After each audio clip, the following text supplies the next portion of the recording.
Adelaide's biggest function venue has joined the rush to close on New Year's Eve. 9 News has learned the convention centre won't hold its traditional bash tomorrow night. It's one of a growing number refusing to pay new penalty wages at 2.5 times the usual rate. A packed Rundle Mall was praised as evidence of successful holiday trading reform, but the trade-off was higher penalty rates after 7 p.m. on New Year's Eve. The Cooper's Ale House is one venue that's decided the cost is just too high. It's financially unviable for us to stay open after 7 o'clock. Penalty rates of up to 275%, which means a number of cafes and restaurants in particular have made a decision not to open because it's simply not viable.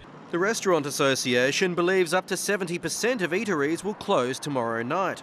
Traditionally, New Year's Eve is a big night for restaurants, but with the additional penalty rates that they would have to pay to trade, it's just not viable. Even the government-owned convention centre has cancelled its annual big-ticket New Year's bash. While Regatta's restaurant will remain open, it's understood the main event was deemed simply too costly.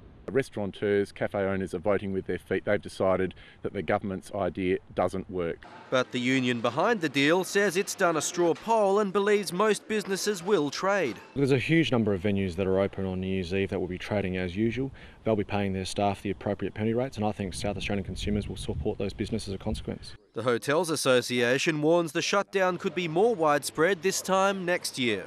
When they have to pay the wage bill next week, they're going to sit down and say, was it worth opening? Tom Richardson, 9 News.